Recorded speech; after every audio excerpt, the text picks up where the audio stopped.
오늘 성경 말씀은 누가복음 17장 11절에서 19절입니다. 오늘 말씀은 예수님께서 갈릴리 사역을 마치고 예루살렘으로 가시기 위해 사마리아로 들어가셨다가 배척을 받자 베레아를 돌아서 요단 동편으로 가시는 길에서 발생한 사건입니다. 그곳에서 나병 환자 10명을 고쳐주신 이야기입니다. 이 시간 오늘 본문을 통해 감사가 주는 유익에 대해 알아보고 지금 우리들에게 필요한 교훈을 살펴보겠습니다. 먼저 오늘 본문의 배경을 살펴보겠습니다. 11, 12절 예수께서 예루살렘으로 가실 때 사마리아와 갈릴리 사이로 지나가시다가 한 마을에 들어가시니 나병 환자 10명이 예수를 만나 멀리 서서 예수님은 예루살렘으로 가기 위해 사마리아와 갈릴리 사이로 가시다가 한 촌에 들어가셨습니다. 그곳에서 집단을 이루며 살고 있던 10명의 나병 환자들을 만나게 되었습니다. 당시 나병 환자는 다른 사람들과 격리되었습니다. 그래서 그들은 당연히 마을 안에 거주하지 못하고 마을 밖 외곽에 일반 사람들의 눈을 피해 자신들만의 거주지를 형성하였습니다. 그런데 예수님을 만난 10명의 나병 환자들 중에는 사마리아인과 유대인이 섞여 있었습니다.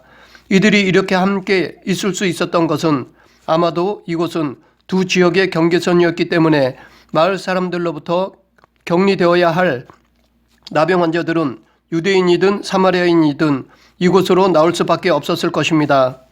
어떻게 보면 이들은 각자 자기 민족으로부터 배척을 받은 처지였기에 서로 민족성을 초월하며 함께 있었던 것 같습니다. 이들은 예수님에 대한 많은 소문을 들었을 것입니다. 예수님이 병자들을 고쳐주신다는 소문도 들었을 것입니다. 그래서 그들은 예수님이 자기들이 있는 곳을 지나가기를 간절히 바랬을 것입니다. 그런 중에 그들은 그렇게 만나기를 고대하던 예수님이 지나가는 것을 보았습니다. 그러나 그들은 나병 환자였기 때문에 예수님에게 가까이 갈 수가 없었습니다. 부정한 사람은 건강한 사람들에게 접근하는 것이 율법적으로 금지되었기에 멀리 서 있어야 했습니다. 가까이 갈 수 없기에 그들은 멀리 서서 예수님을 불렀습니다. 13, 14절 소리를 높여 이르되 예수 선생님이여 우리를 불쌍히 여기소서 하거늘 보시고 이르시되 가서 제사장들에게 너희 몸을 보이라 하셨더니 그들이 가다가 깨끗함을 받은지라. 10명의 나병 환자들은 멀리 서서 예수님을 보고 소리를 높여 예수 선생님이여 우리를 불쌍히 여기소서라고 소리쳤습니다. 그런데 나병 환자들은 신체적인 약점 때문에 실제로 큰 소리로 부르기가 힘들다고 합니다. 그럼에도 불구하고 여기 10명의 나병 환자들은 큰 소리로 예수님을 불렀습니다. 예수님께 긍휼과 자비를 구했습니다. 이들은 마지막 지푸라기라도 잡는 심정으로 최선을 다해 예수님을 불렀습니다. 그런데 이들의 부르짖음은 단순히 예수님이 고칠 수 있었으면 하는 희망 정도가 아닌 예수님이 소문대로 병자를 고칠 수 있다는 능력에 대한 믿음이 담긴 것이었습니다. 이들은 예수님을 자신들의 질병과 고통으로부터 해결해 주실 능력이 있는 분으로 믿었습니다. 이들의 이런 믿음은 그냥 넘기기에는 간과할 수 없는 대단한 것입니다. 솔직히 지금 누가 능력이 있어서 안수기도 하기만 하면 병을 고친다는 소문을 듣는다면 몇 퍼센트 믿습니까? 저라면 그 소문의 10%도 믿지 않을 것 같습니다. 직접 보지 않는 이상 믿지 않을 것입니다. 하지만 이들은 소문만 듣고도 예수님의 능력을 100% 믿었습니다. 신뢰했습니다. 그런 확고한 믿음이 있었기에 그들은 예수님을 선생님이라고 불렀던 것입니다. 이 선생님, 에피스타타는 랍비에 상당하는 용어로 선생, 주인이라는 뜻일 뿐 아니라 하나님으로부터 부여받은 권위자라는 의미도 담겨 있습니다. 그래서 이 10명의 나병 환자들은 예수님이 자기들의 병을 고쳐주실 수 있는 하나님의 권위를 가진 자로 인정하고 예수님을 선생님이라고 부른 것입니다. 그러나 아쉽게도 이 칭호가 예수님을 메시아로 인정했다는 것은 아닙니다. 이들이 예수님을 메시아로 인정했다면 그리스도, 다윗의 자손이라고 불렀을 것입니다. 이들은 아마 예수님을 엘리야나 엘리사처럼 하나님께 능력받은 선지자 정도로 여겼던 것입니다. 그들은 예수님께 우리를 불쌍히 여기소서라고 말했습니다. 예수님께 긍휼을 구했습니다. 당시 나병 환자들은 죄인 취급을 받았기에 긍휼을 구한 것입니다. 물론 지금 우리들은 나병을 죄로 보지는 않습니다. 하지만 당시 사람들은 이 병의 원인을 몰랐기에 죄로 인한 하나님의 징계로 보았습니다. 그래서 모든 사람들은 나병 환자를 죄인 취급하며 부정하게 보았습니다. 시각장애도 죄로 인한 하나님의 징계로 보았습니다. 그래서 예수님의 제자들도 예수님께 요한복음 9장 2절에서 제자들이 물어 이르되 랍비여 이 사람이 맹인으로 난 것이 누구의 죄로 인함이니이까 자기니이까 그의 부모니이까 라고 말했던 것입니다. 이뿐 아니라 유대인들은 모든 신체적 장애를 죄로 인한 결과로 취급했습니다. 자기들을 불쌍히 여겨달라는 나병 환자들의 음성을 들은 예수님은 그들을 보시고 가서 제사장들에게 너희 몸을 보이라 라고 말씀하셨습니다. 여기서 예수님은 이들에게 너희 몸이 깨끗해졌느니라 라고 하지 않으시고 제사장들에게 너희 몸을 보이라고 하셨습니다. 제사장에게 몸을 보이는 이유는 제사장이 나병의 나음을 판단하기 때문입니다. 제사장이 나병 환자에게 병이 다 나았다고 공증을 해야 정식으로 나은 것입니다. 그래서 나병 환자들은 정상적인 생활을 하기 위해서는 병이 나았다는 것을 반드시 제사장에게 인정을 받아야 했습니다.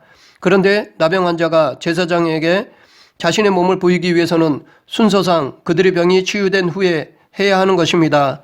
하지만 예수님은 지금 이들에게 병이 나았다라고 말씀하신 것이 아니라 제사장에게 가서 보이라고만 말씀하셨습니다.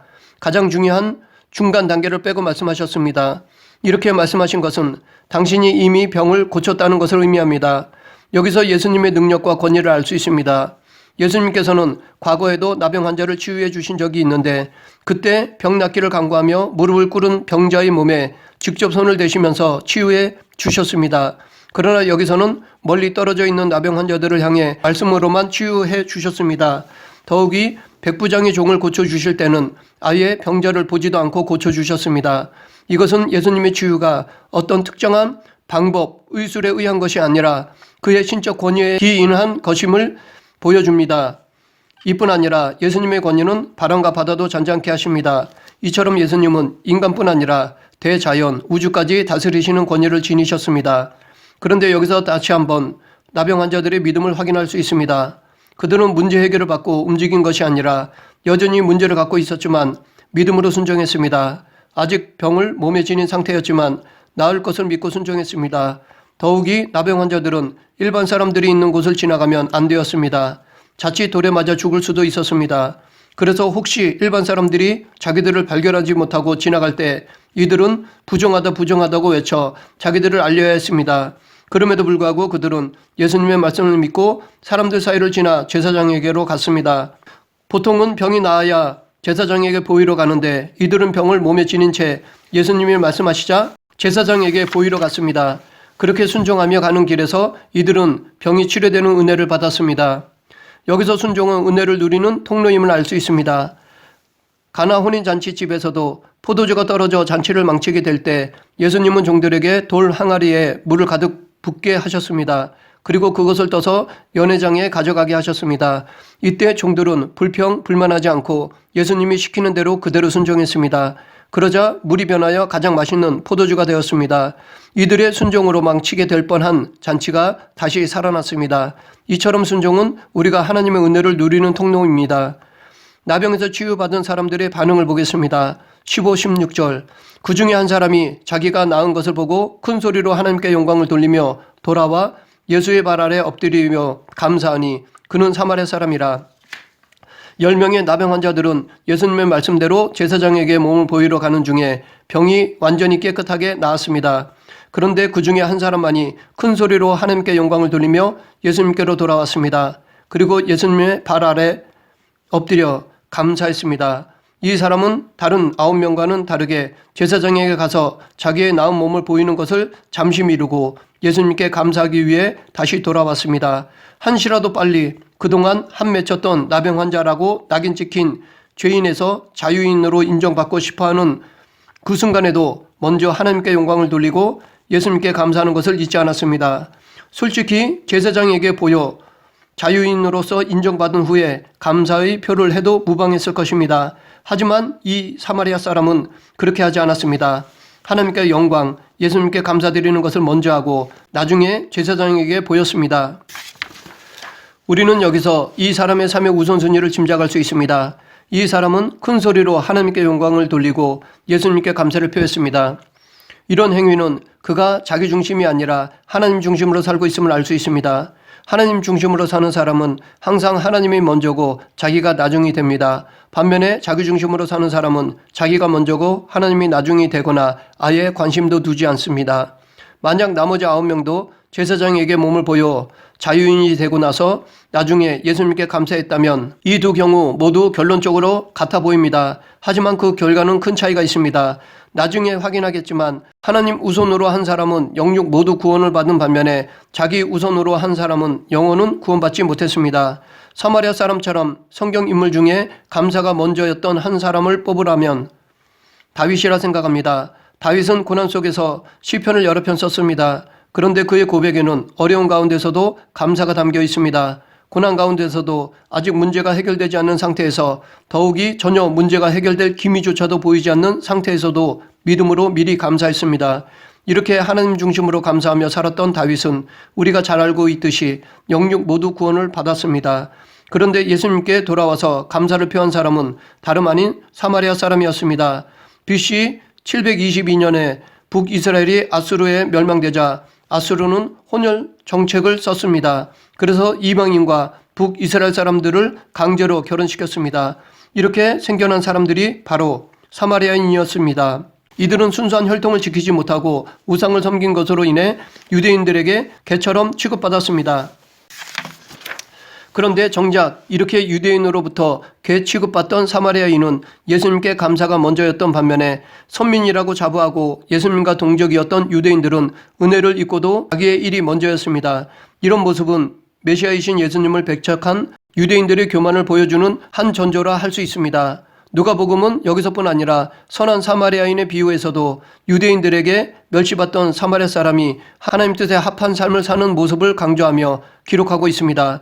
이렇게 사마리아인의 선행을 기록하므로 누가복음은 선민이라는 명목만을 소중히 여기며 교만하게 살아가는 유대인들을 간접적으로 비판한 것입니다. 여기서 우리는 누가복음의 특징을 알 수 있습니다. 저자 누가는 자신의 복음서에서 여자나 이방인, 병자, 죄인과 같은 소외된 계층의 사람들에게 특별한 관심을 보입니다. 물론 다른 복음서에서도 이들을 사랑하는 것을 기록하고 있지만 누가복음에서는 유독 더 의지적으로 다루고 있습니다. 본문에 나오는 치유의 이적도 누가복음에만 나오는 것으로 예수님은 사회에서 억압받고 소외받는 자들 중에 속하는 나병 환자들의 간구에 즉각적으로 반응하시는 자비로우신 분이심을 보여주고 있습니다. 예수님의 이와 같은 행동은 바리새인을 비롯한 당시 유대인들의 시선으로 볼 때는 파격적인 것이었습니다. 예수님이 이렇게 하신 것은 당신이 이 땅에 오신 목적을 이루기 위함입니다. 예수님은 죄인을 구원하시고자 이 땅에 오셨습니다. 그래서 당시 배척받고 죄인 취급받는 사람들과 함께 하셨습니다. 인자가 온 것은 잃어버린 자를 찾아 구원하려 함이니 예수님은 다시 돌아와 하나님께 영광을 돌리며 감사한 사마리아 사람을 구원해 주셨습니다. 17절부터 19절 예수께서 대답하여 이르시되 10사람이 다 깨끗함을 받지 아니하였느냐 그 9은 어디 있느냐 이 이방인 외에는 하나님께 영광을 돌리러 돌아온 자가 없느냐 하시고 그에게 이르시되 일어나 가라 내 믿음이 너를 구원하였느니라 하시더라. 9명의 유대인 나병 환자들도 사마리아인과 함께 나음을 받았고 제사장에게 보이러 가는 길에서 자신의 병이 나았다는 것을 확인했을 것입니다. 그리고 사마리아 사람이 예수님께 감사하고자 되돌아가는 것도 보았을 것입니다. 하지만 그들은 자기들 목적을 우선으로 이루고자 했습니다. 아마 그들은 제사장에게 보이고 나서도 감사를 잊어버렸을 것입니다. 마치 화장실 들어갈 때와 나올 때가 다르듯이 고침받고 나서는 은혜를 잊어버리고 그동안 자기가 하고 싶었던 것을 하느라 정신이 없었을 것입니다. 예수님이 하나님께 영광을 돌리러 돌아온 자가 없느냐라고 말씀하신 것에서 우리는 예수님께서 어떤 목적으로 우리들에게 은혜를 베풀어 주시는지를 알 수 있습니다. 성경에서 예수님은 우리를 하나님의 자녀로 삼고자 은혜를 베풀어 주십니다. 또는 우리를 복음의 전도자로 세우고자 은혜를 베풀어 주십니다. 혹은 궁극적으로는 여기서처럼 당신을 통해 하나님께 영광을 돌리며 감사하고 찬송하게 하고자 은혜를 베풀어 주십니다. 그래서 사도 바울도 그 기쁘신 뜻대로 우리를 예정하사 예수 그리스도로 말미암아 자기의 아들들이 되게 하셨으니 이는 그의 사랑하는 자 안에서 우리에게 거저 주시는 바 그의 은혜의 영광을 찬미하게 하려 하는 것이라고 하였습니다. 예수님께서 우리들에게도 은혜를 베풀어 주시는 궁극적인 목적 중에 하나가 당신을 통해 우리로 하여금 하나님께 영광을 돌리고 감사하게 하고자 함입니다. 그러므로 우리가 하나님께 은혜를 받고서도 찬양, 감사하지 않는다며 옳지 못합니다. 우리는 하나님께 영광과 감사를 돌리며 그분을 영화롭게 해야 합니다. 이것이 예수님께서 우리를 성도로 삼아주신 목적임을 잊지 말아야 합니다. 예수님께서 이 말씀을 하실 때까지 사마리아인은 예수님의 발 앞에 엎드려 있었습니다. 이것은 그가 예수님께 존경을 표시하는 것입니다. 이렇게 은혜에 감사하며 경외감을 표하는 사마리아 사람에게 예수님은 일어나 가라, 내 믿음이 너를 구원하였느니라 라고 말씀하셨습니다. 이 말씀은 그 사마리아 사람이 단순히 육신의 병만 구원받은 것이 아니라 그의 영혼도 죄사함을 받고 구원받았음을 의미합니다. 나병에서 노임을 받은 육체적 해방의 은혜는 10명 모두가 누렸지만 이보다 더 중요한 영혼의 구원은 하나님 중심으로 감사했던 사마리아인 한 사람만이 얻을 수 있었습니다. 여기서 육체적 구원이 반드시 영혼의 구원과 연결되지 않는다는 사실을 알 수 있습니다. 사사시대 때 하나님은 이스라엘 백성들을 사사를 통해 대적들로부터 육체적으로 구원해 주셨습니다. 그렇다고 그들의 영혼을 구원해 주신 것은 아니었습니다. 영혼의 구원은 예수님을 믿고 순종하는 자에게 허락하셨습니다.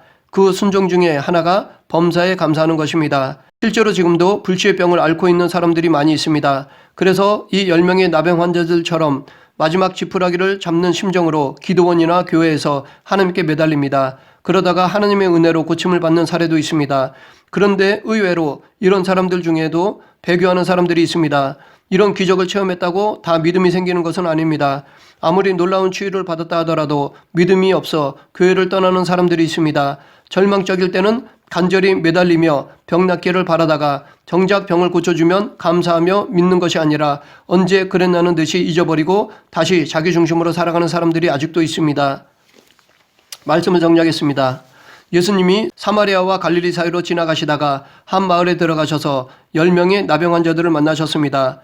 그들은 예수님께 긍휼을 구했고 예수님은 그들의 병을 치유해 주셨습니다. 그런데 그 중에 한 사람, 사마리아 사람만이 돌아와 하나님께 영광을 돌리며 예수님께 감사를 표했습니다. 그런 사마리아인에게 예수님은 구원을 허락해 주셨습니다. 우리도 내가 해결하지 못하는 문제로 인해 하나님께 매달립니다. 이 문제만 해결해 주시면 하나님 중심으로 살아갈 것을 다짐하고 앞으로 믿음을 지킬 것을 소원도 합니다. 그러다가 하나님께서 문제를 해결해 주시면 우리는 다시 자기 중심으로 돌아가는 경우가 있습니다. 자기가 우선이고 예수님에 대한 감사가 나중이 되거나 잊어버리는 경우가 있습니다. 하지만 본문에 나온 사마리아인처럼 하나님 중심, 예수님 중심으로 살아간다면 범사에 감사하는 삶을 살 수 있습니다. 이렇게 범사에 감사하면 더 큰 은혜를 얻을 수 있습니다. 이 시간 이후 우리 모두 내 중심이 아닌 하나님 중심으로 살아가며 내게 베풀어 주신 은혜에 감사하는 성도가 되길 간절히 축원합니다. 기도하겠습니다.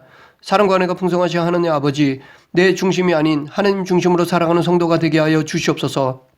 그리고 베풀어 주신 은혜에 늘 감사하는 성도가 되게 하여 주시옵소서. 예수님 이름으로 기도드립니다. 아멘.